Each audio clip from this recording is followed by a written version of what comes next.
7 years later. Seoul, the headquarters of JK Corporation, the tallest building in the city. The entire lobby fell silent. Employees immediately lowered their heads. No one dared look directly at him.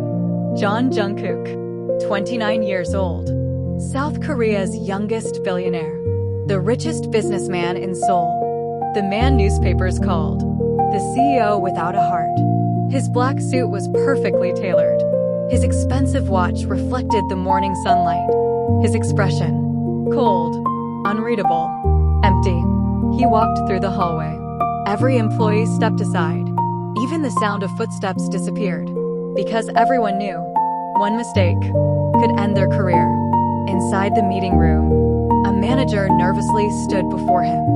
"Sir, I think if we delay this project by 1 week." Slam! Jungkook threw the file onto the table. The loud sound echoed throughout the room. "Think." His voice was terrifyingly calm. "I don't pay you to think. I pay you to get results." The manager's hands shook. I'm sorry, sir." Jungkook stood, walked toward him. Every step echoed, then stopped inches away. "Do you know what I hate the most?" The manager couldn't even answer. "Inefficiency." Jungkook turned. "You're fired." The entire room lowered their heads.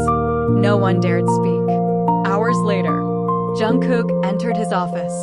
His secretary carefully placed coffee beside him. "Sir, your lunch." "I don't want it." She quietly left.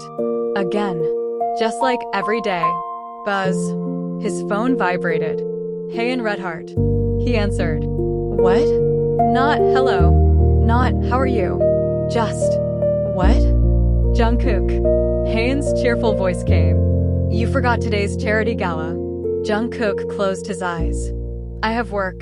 "You always have work." "You promised." "I don't remember promising." "You have to come. The media will be there. They're waiting to see us." They already announced that Korea's power couple is attending. Jungkook remained silent. She continued excitedly. "I already bought a matching diamond set. My dress alone cost millions. We're going to trend everywhere. You'll wear the black tuxedo I bought for you." Still, silence. Jungkook. He finally spoke. "I have another meeting. But..." Click. He hung up. That evening, he still attended. Not because he wanted to, because his company's reputation demanded it. Flash. Flash. Flash. Camera lights surrounded them. Reporters shouted, "Mr. John, this way. One picture. Smile, please." Haeun immediately wrapped both hands around Jungkook's arm. A bright smile appeared on her face. She looked absolutely perfect. Elegant. Luxurious. Graceful. To the world, she looked like the happiest wife alive. "Jungkook," she whispered through her smile. "Smile." He forced a tiny smile. Flash. Another picture. As soon as the cameras disappeared, she instantly let go of his arm. Didn't even look at him. Instead, she hurried toward a group of socialites, showing them her diamonds, her designer handbag, talking about Paris, luxury brands, vacation plans, ignoring her husband completely. Jungkook stood alone, surrounded by hundreds of people, yet completely alone. Late that night, they returned home. The mansion was enormous, beautiful, expensive, silent, too silent. Haeun kicked off her heels.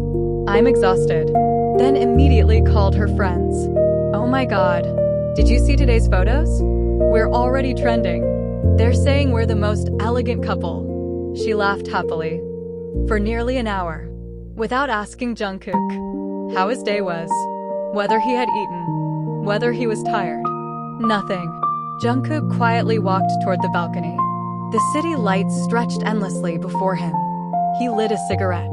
The smoke disappeared into the night. He looked at the empty mansion. Beautiful. Luxurious. Cold. His mind drifted back to when he was 21, when he was only an ordinary employee. Back then, he had different dreams. Not private jets, not billion-dollar companies, not endless meetings. Just a small house, a peaceful morning, a wife standing in front of him, Trying to fix his crooked tie, he would purposely loosen it again, just to tease her. She would pout. Stay still.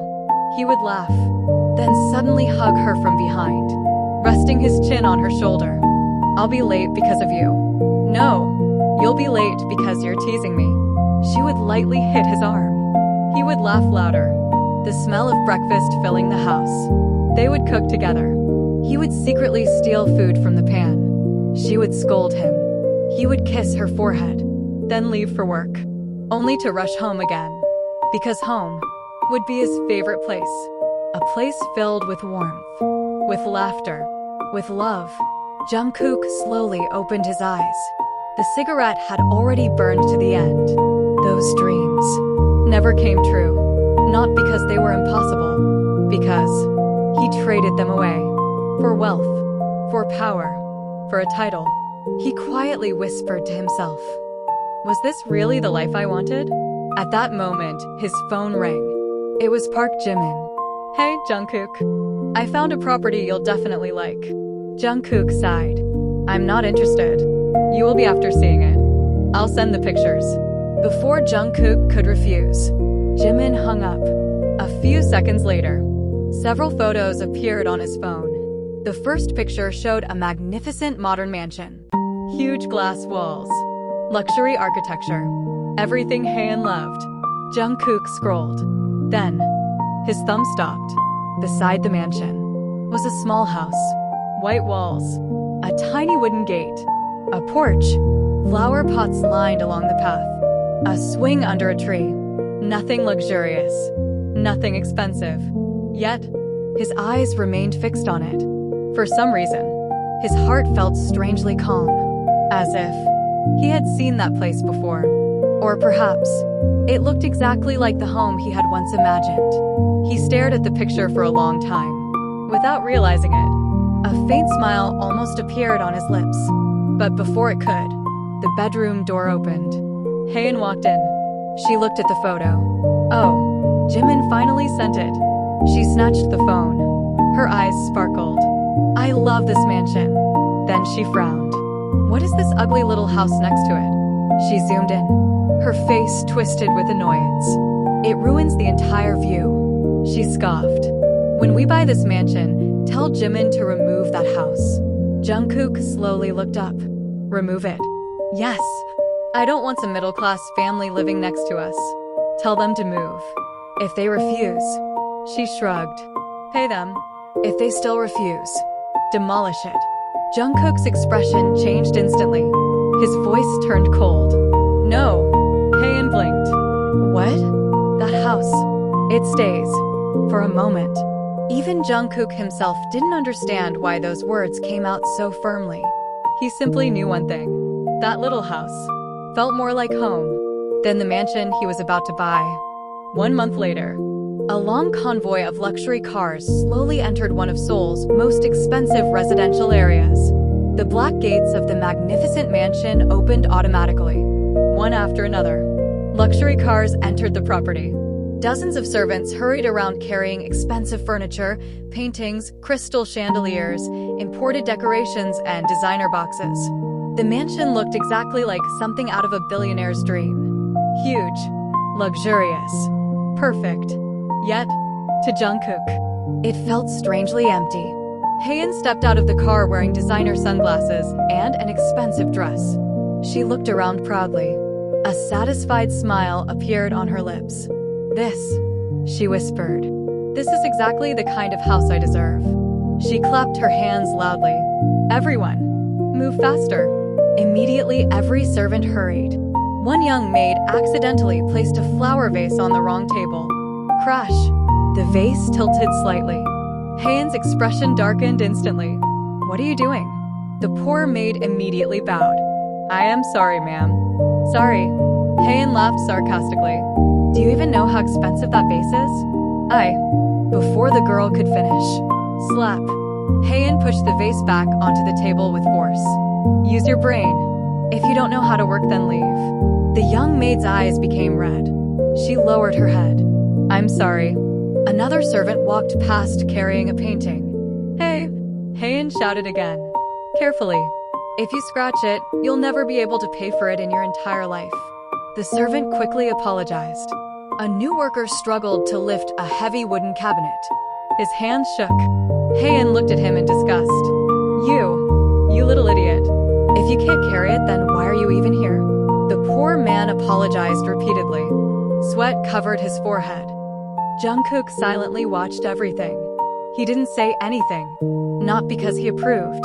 Because he had grown tired. Tired of arguing. Tired of explaining. Nothing ever changed. Park Jimin walked inside carrying a few documents. He smiled. So, welcome to your new home. Haein immediately smiled brightly. It's beautiful. I love everything. Then, her eyes landed on something outside. Her smile disappeared. The small house, standing peacefully beside their mansion. She clicked her tongue. It still looks terrible. Jimin followed her gaze. Oh, the family moved in a few months ago. They're really nice people. They both work. And they have a 6-month-old baby. Haein frowned. I told you before. I don't like that house. It ruins the beauty of my mansion. She folded her arms. Offer them money. If they refuse, demolish it. Jimin looked uncomfortable. Haein, sure. They're a lower middle-class family. Finding another house won't be easy. They've built their life there. I don't care, she replied coldly. I'm paying enough for this property. I don't want that tiny house next to mine. Before Jimin could respond, a cold voice interrupted. No. Everyone turned. Jungkook. He was standing near the large glass window, his eyes fixed on the small house. Without even looking at Haein, he spoke again. No one is touching that house. Silence. Haein stared at him. But Jungkook. I said. His voice became colder. No one touches that house. Nobody spoke again. Even Haein knew. When Jungkook spoke in that tone, there was no room for discussion. Jimin looked at him curiously. He smiled slightly. I'll tell the legal team. No one will disturb them. Jungkook simply nodded. After everyone left, he slowly walked upstairs, toward his bedroom. The room was enormous, luxurious, modern. Everything money could buy. He loosened his tie. Then, without realizing it, he walked straight toward the balcony. His eyes searched only one place, the small house. It looked so different. A tiny white fence surrounded the garden. Colorful flowers bloomed everywhere. Someone clearly took care of them every day. A wooden swing gently moved with the wind. Wind chimes softly rang near the porch. The curtains danced slightly as fresh air entered through an open window. No expensive decorations. No luxury. Yet, for some reason, it looked warmer than his mansion ever could. He rested both hands on the balcony railing. His eyes never left that house. And slowly, old memories returned. 21-year-old Jungkook, sitting beside Y/N in a cafe after work. She had smiled while stirring coffee. What kind of house do you want in the future? He remembered laughing. A small one. She blinked. Really? He nodded. I don't want a mansion. I want somewhere peaceful. She smiled. What else?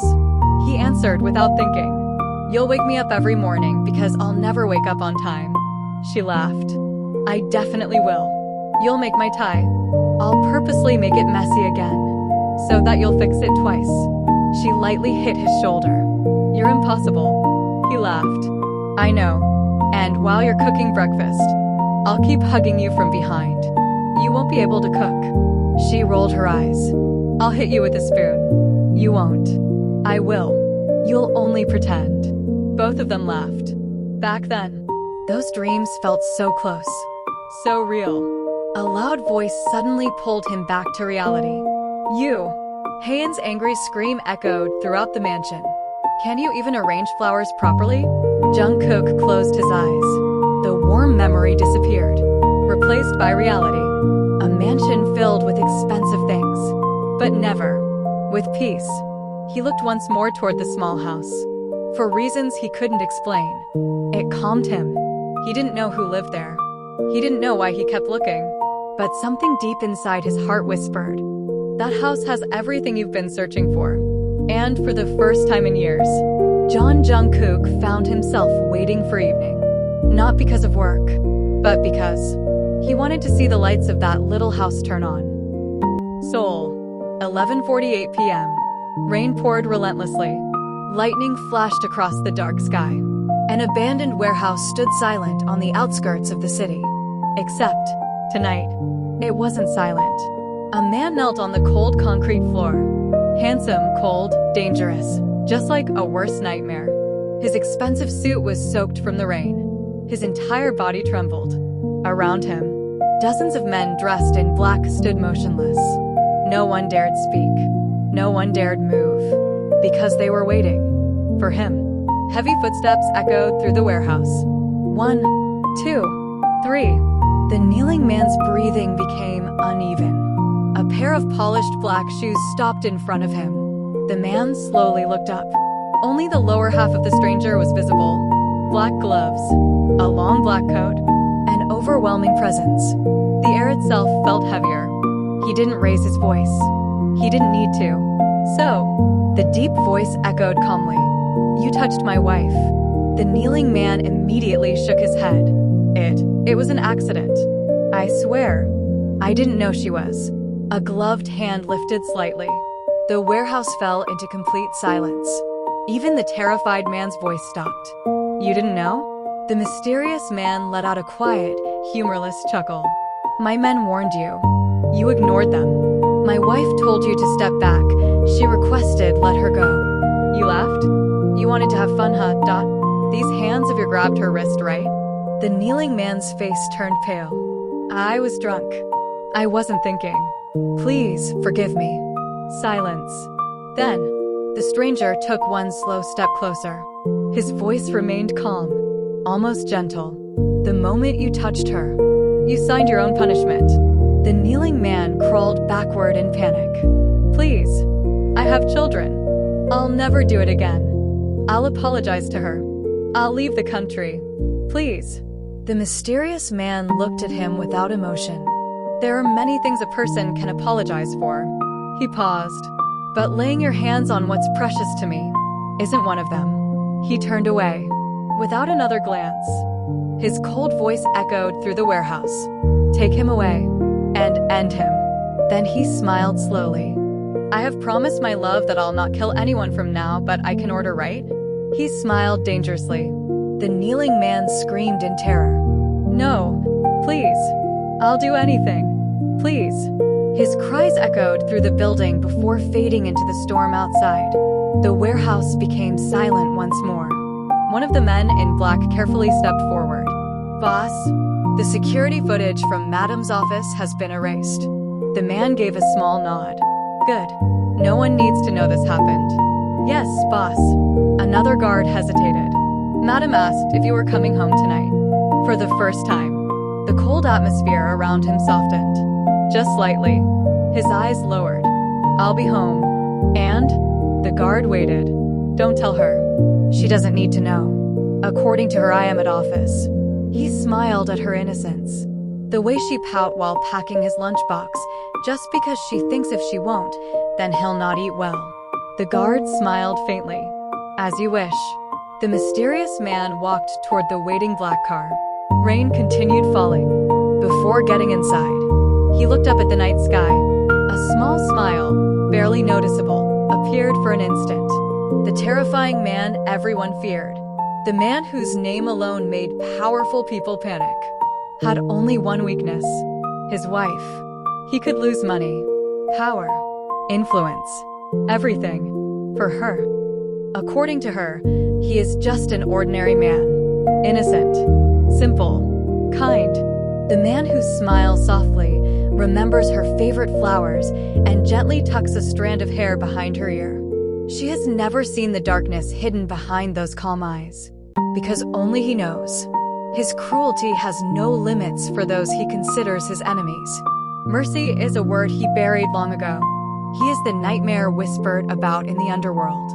A man whose name alone makes powerful people tremble. The ruthless mafia lord.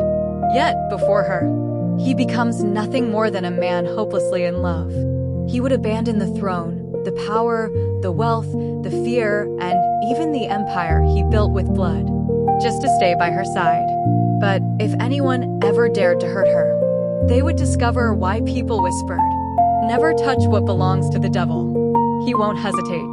He will set the entire world on fire and watch it burn, just to keep her safe. The black card disappeared into the rain, and his name remained unknown.